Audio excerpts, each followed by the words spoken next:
Welcome, everyone, to Courageous Creative Conquerors. This is Jean Voice Dart. It's my belief that everyone has a gift of creative expression. We were born to express ourselves to stay healthy and happy. Whether you are planting a garden, writing a story, building a cabinet, sewing a scarf, or singing a song, what matters is expressing from the heart. And the creative and expressive arts are a healthy coping strategy that shifts us from trauma to triumph.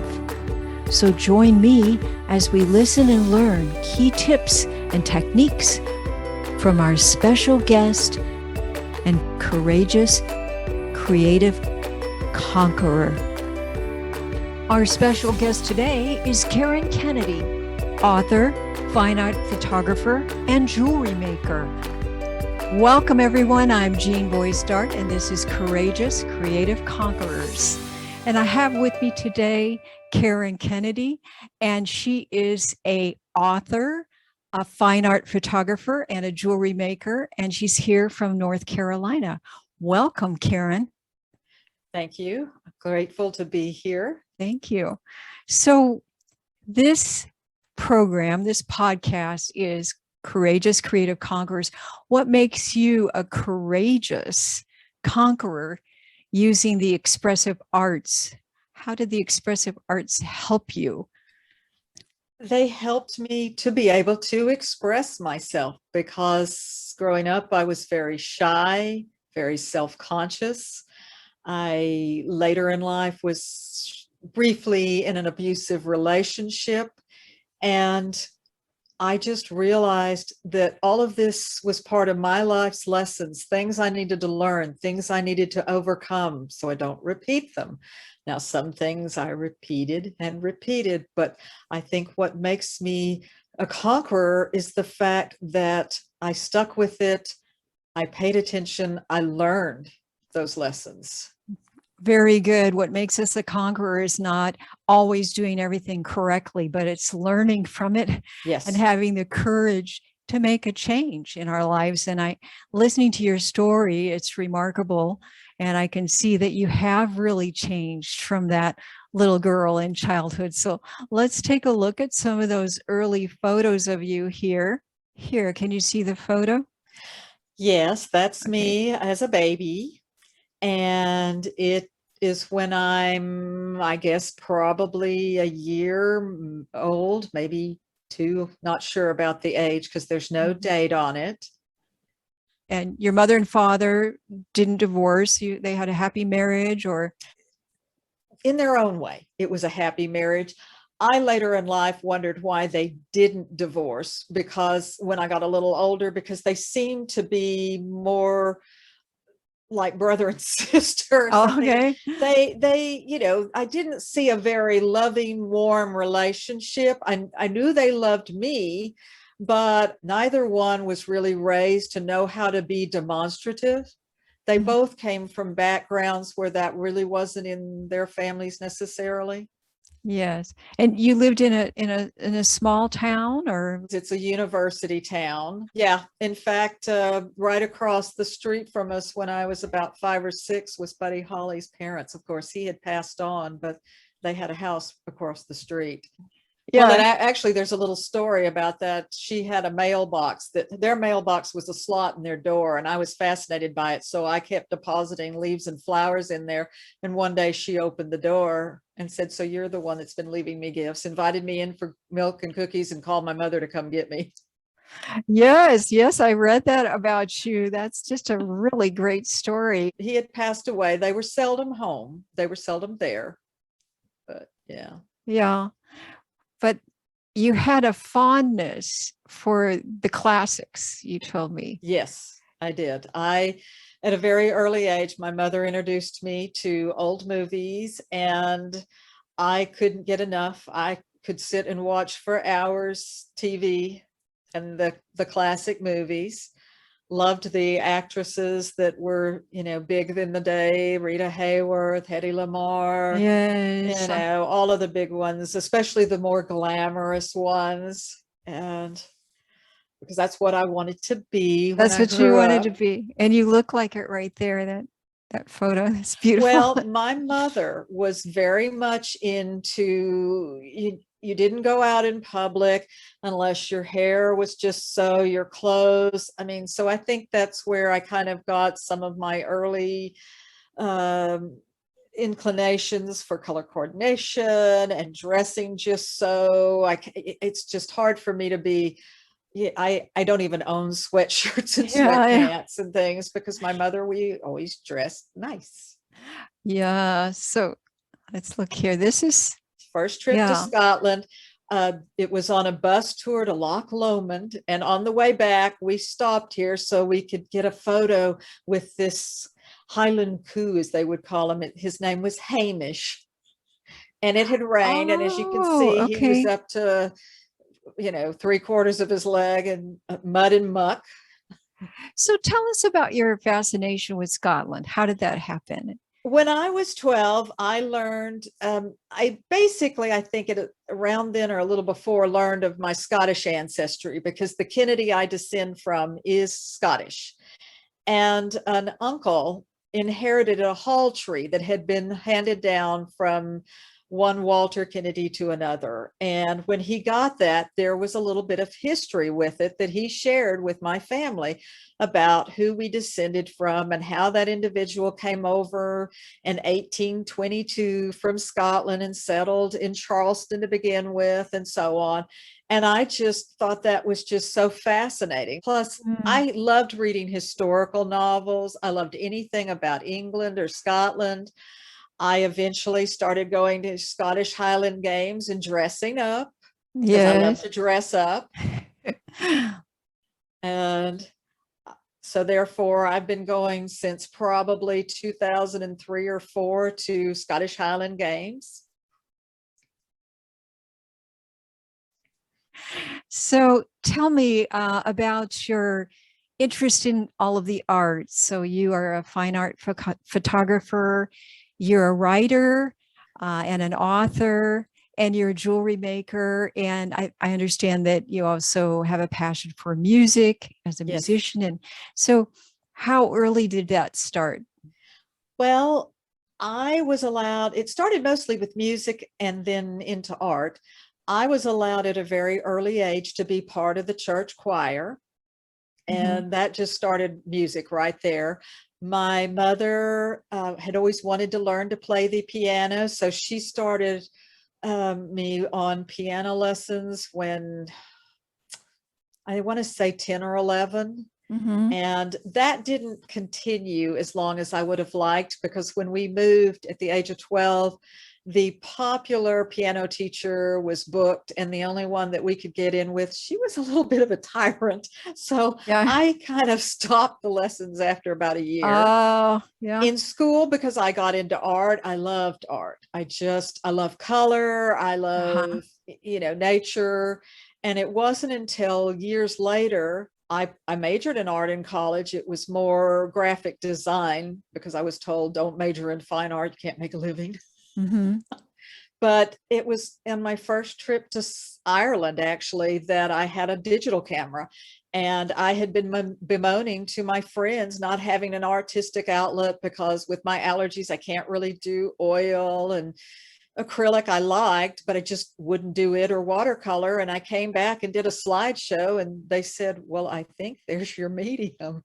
Oh, wow, that's So wonderful. So then after that, the rest was history. Just let's take a look at, I see behind you some beautiful photographs. Do you want to talk about those right there behind you? Well, the And then we'll two look at, animals behind me were taken at the New Orleans Zoo, and I just fell in love with the leopard that was standing up. This is the leopard here that was standing up on the wire fence. I And love just, that. oh, well, what it was, there were children playing behind me. And I think it was trying to see, can I get them? Can I get a Oh my gosh, And yeah. then the jaguar, just the way it looked at me deep into the Yeah. eyes, oh, it just touched my heart. It Mm. was just, I had such an incredible moment with both of those. And then the other photos that you can't really see, one of them was of a swan on sort of a golden pond that was in Scotland.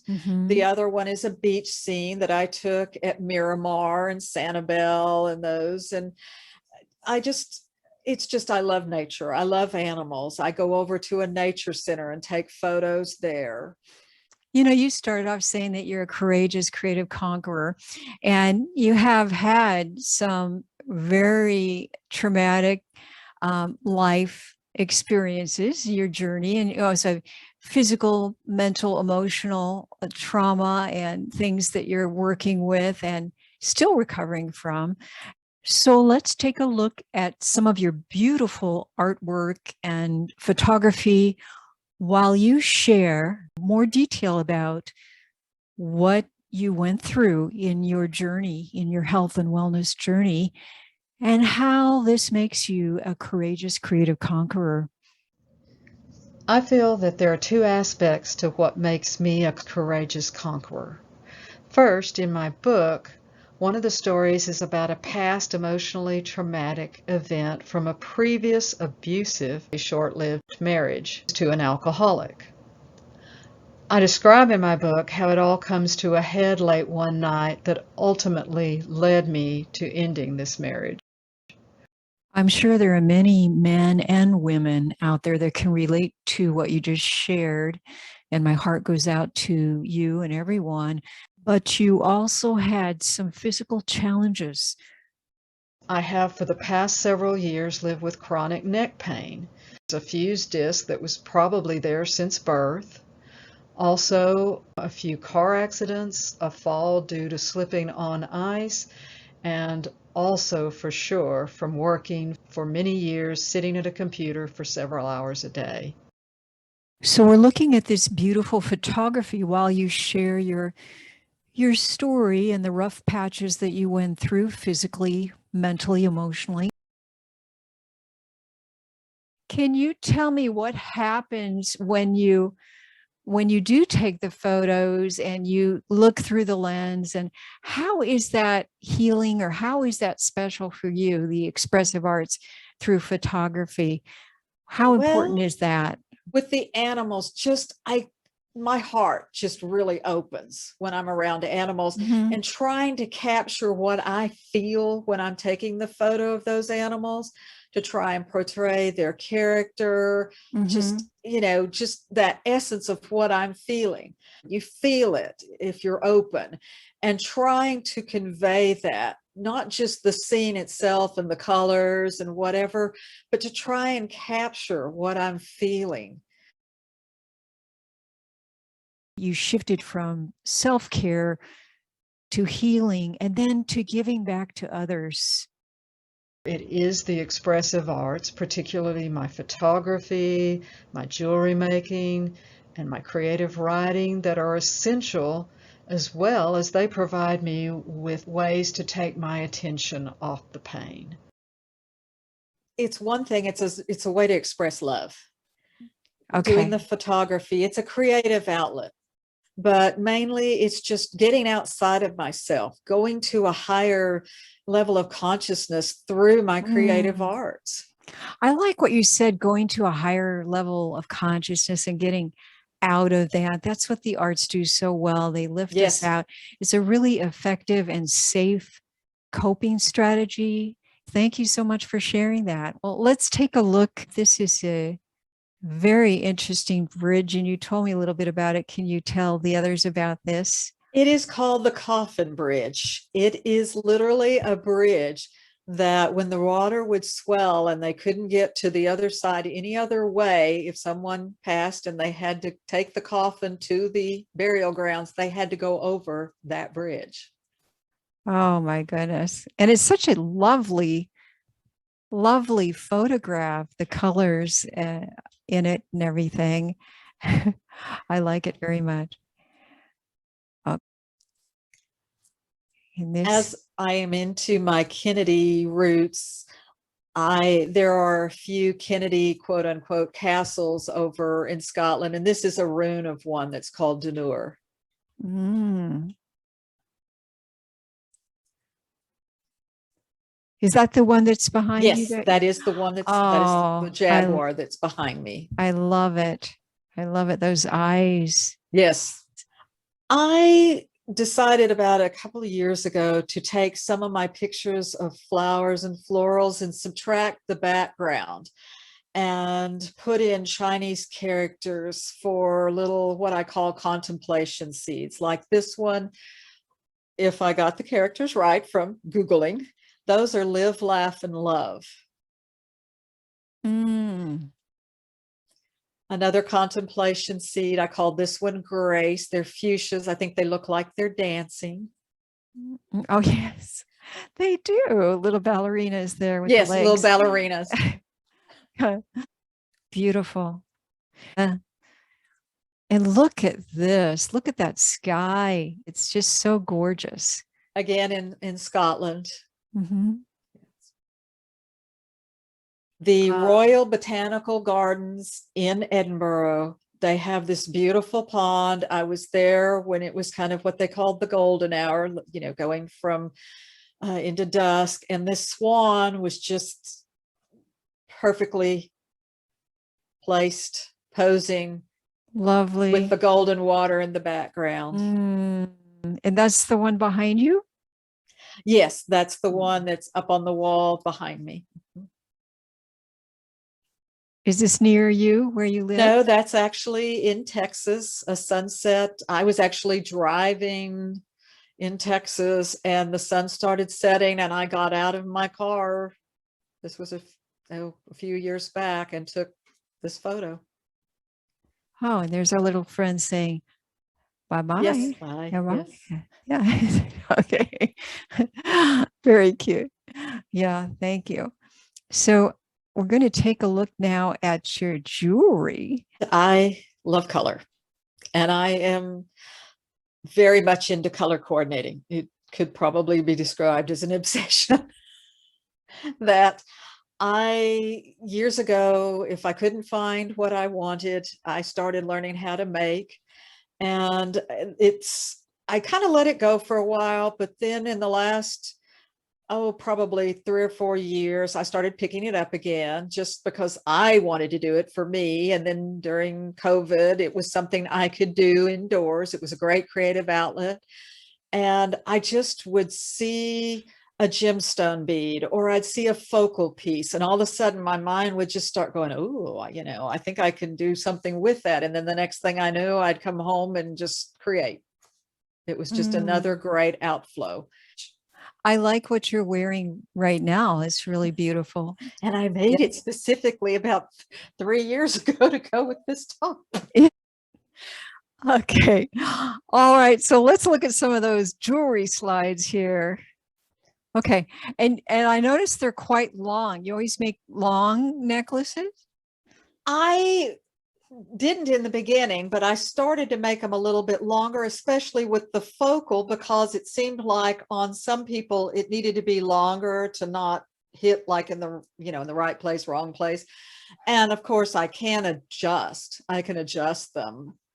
But yes, it was mostly because a friend of mine kept saying, I need my necklaces longer. Yes, yes. And I think they go beautifully with your long hair. You've got all this hair, so you have to have it going down longer. And you just told me when we were off camera that that's all your hair. Yes, yes, it It's is. just amazing. Absolutely amazing. Thank you. It's so thick and beautiful. Yeah, Thank well, you. this is gorgeous. And can you tell us what are these is that Amethyst. Those are amethyst beads. Oh, And yes. Wow. And of course there are some like sterling silver beads in there and then some that are antique silver. And that was just a antique silver focal that I liked. And it was like, now what am I going to do with this? And I thought, amethyst would go well. Yes, that's beautiful. That would look pretty with what I'm wearing right now. That's Yes, pretty. it would. Yes. Okay. And this one, this is red carnelian agate, and those little gold things, they're like little quarter moons, And there's like several of them where they just lay on top of each other. Plus, I do a little wire wrapping, as you can see on the donut pendant. That is beautiful. Thank you. Yeah, I love it. Yeah. Okay. Ooh, very special. That's turquoise. I believe it's called howlite turquoise. And then there are beads there that are from like Nepal or India that they have inlays of coral and turquoise in them. Mm. Oh my And goodness. these are just pink glass etched beads that the actual larger ones, they sort of have a rose etched into them. And then they're just mixed with other pale pink beads that just glass. Very sweet, Yeah, very not a- feminine and sweet. Yes. That's striking. It's called a sardonyx, that black pendant. Mhm. And then the beads are just basically some onyx, some black glass, some white glass beads, just That the large piece is what? sardonyx. Oh my goodness. Yeah. And you did all that beading at the bottom there to the small? No, that you talking about that the tassel. I Yes. bought that beaded tassel. Okay. I'm Okay. I not was going to say, oh, quite that. I yes. have Yes. made some of my own tassels, but not a beaded one. Yes. Well, these are just lovely. Thank you. Thank you so much. So let's get talking. We've covered your photography. We covered your jewelry making. So let's talk about that book and what led you to decide to write about this and how you ended up publishing a book. Well, after a few of my less than stellar dating experiences and relationships that I equate to my life's lessons in that area that I repeated and repeated, after one of them, that it was the breakup of it just really got to me. I went again to a psychologist, and while I'm sitting there, she said this relationship was basically toxic. And into my head popped, well, that'd be a great title for a book. And I thought, I've been dumped more times than toxic waste. And I was like, yeah, okay. So I literally, just finished out the session. And a few days later, I thought, I do like that. So I literally sat down at a computer and started writing about some of these relationships I had gone through, and about the fact that I have always had felt this overwhelming need that I had to have a relationship, a lasting relationship, be married, the whole 9 yards. And it was just, I couldn't let that go. And so it was like, that was what led me to probably putting up with relationships I shouldn't have, because each time thinking, well, maybe this time. Yeah. And none of them were, or maybe I should say most of them weren't really that awful. I was grateful they didn't last a long time, because I kind of learned the lesson and moved on. But that's what started me writing. But I didn't, in the beginning, I think it was more for just get it out. Yes. As a way of like a catharsis, to just kind of just sit down and write about it, to let it go.